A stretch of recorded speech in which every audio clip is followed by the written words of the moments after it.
আপনারা সবাই জানতে চাইছিলেন স্টিম কুকার সম্পর্কে, তো আজকে আমি সেই সব কোথায় পাওয়া যাবে না যাবে কি বৃত্তান্ত সবকিছু বলে দেব। এখন নতুন মডেল বেরিয়েছে, এই যে নিয়ে এসেছি, দেখতে দেখুন কি সুন্দর। আর এতে আমি আজকে 5 রকম রান্না করেও আপনাদের দেখাবো। প্রথমে মাংস রেডি করে নিচ্ছি, এই জন্য আমি চিকেন নিয়ে নিয়েছি। স্টিম কুকারের রান্নায় খুব জল ওঠে, তাই আমি টক দইটা একটু জল ঝরিয়ে দিয়ে দিচ্ছি। আদা রসুন বাটা, লাল লঙ্কার গুঁড়ো, ধনে গুঁড়ো, ঝাল লঙ্কার গুঁড়ো, জিরে গুঁড়ো, এখানে আছে কাসুরি মেথি আর গরম মশলা।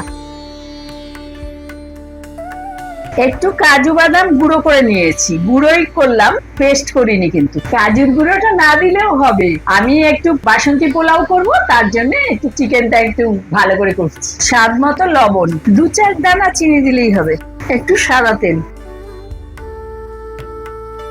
এবার ভালো করে চটকে মেখে নেব।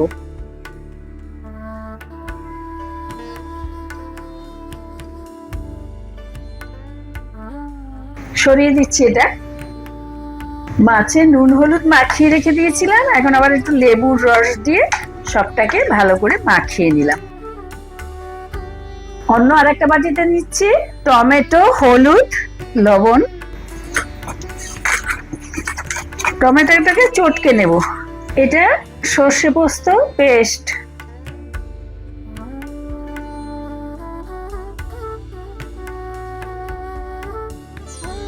সর্ষের তেল দিয়ে মশলার সঙ্গে মাছটা ভালো করে মাখিয়ে নেব। আর দিয়ে দেবো কাঁচা লঙ্কা। ঝালটা আপনাদের পছন্দ অনুযায়ী দেবেন, আপনারা চাইলে লাল লঙ্কার গুঁড়ো একটু দিতে পারেন। ওপর থেকে ছড়িয়ে দিচ্ছি ধনেপাতা।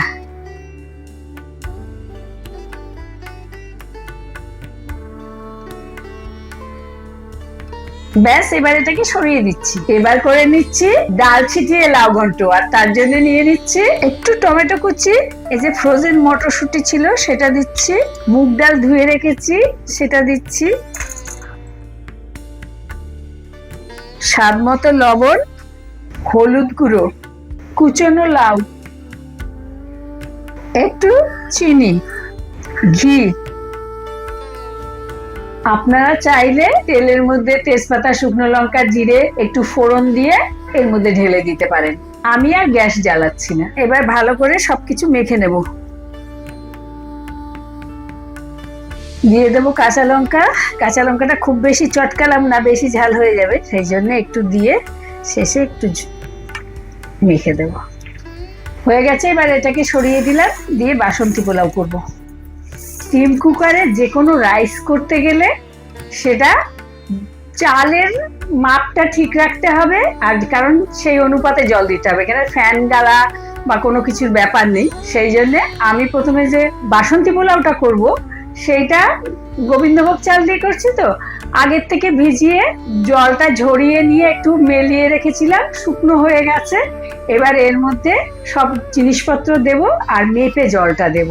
1 কৌটো চালের জন্য 1.5 কৌটোর একটু বেশি জল, স্বাদ মতো লবণ, চিনি একটু বেশি দিতে হয় বাসন্তী পোলাওতে, কাজু বাদাম, কিশমিশ, আর এই যে গরম মশলা গুঁড়ো দিলাম, অল্প হলুদ, ঘি আন্দাজ মতো দিতে হবে, বেশি কম যাই দেন। একটু কেওড়ার জল দিয়ে দিলাম। ভালো করে সবকিছু একসাথে মেখে নেব। আমি যে রেসিপিগুলো দেখাচ্ছি সেগুলো ছাড়াও আপনারা এতে veg, non veg, biryani, chowmein, dhokla, idli, payesh, cake আরো অনেক কিছু বানিয়ে নিতে পারবেন। কেয়ার সেন্টারে ফোন করে রেসিপি শেখারও কিন্তু সুবিধা আছে। এই যে 1 বাটি আর এই যে 1/2 বাটি জল।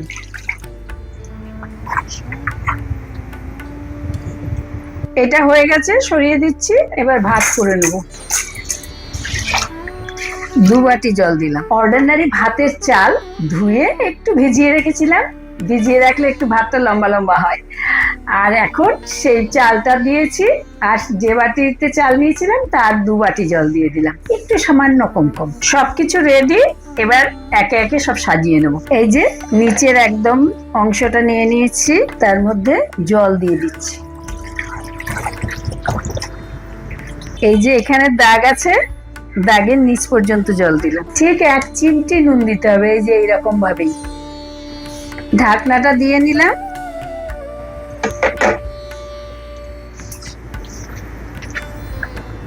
প্রথমে চিকেনটা দিয়ে দিলাম, ভাত দিয়ে দিলাম, পোলাও,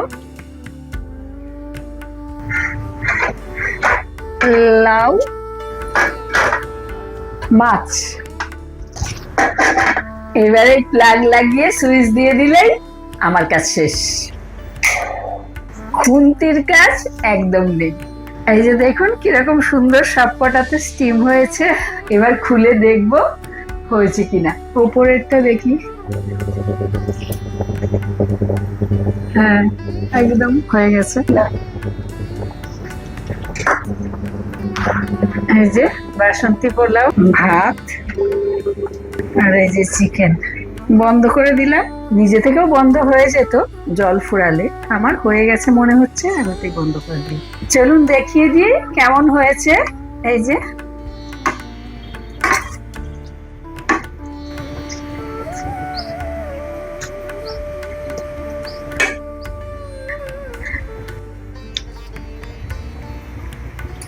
ভীষণ গরম, সুন্দর সিদ্ধ হয়ে গেছে সবকিছুই, একদম ঝরঝরে পোলাও। এই যে এই যে ভাত। আপনাদের বলেছিলাম স্টিম কুকারের সবকিছু আপনাদের জানিয়ে দেব। এই যে ইজি কোম্পানির স্টিম কুকার, এটা 5 বাটির। আপনারা 3 বাটির কিনতে পারেন, 4 বাটির কিনতে পারেন, 5 বাটির কিনতে পারেন। 3 বাটির দাম 4000 টাকা, 4 বাটির দাম 4500 টাকা, আর 5 বাটির দাম 5000 টাকা। আপনারা এটা পেতে পারেন অনলাইনে অ্যামাজন থেকে অর্ডার করে।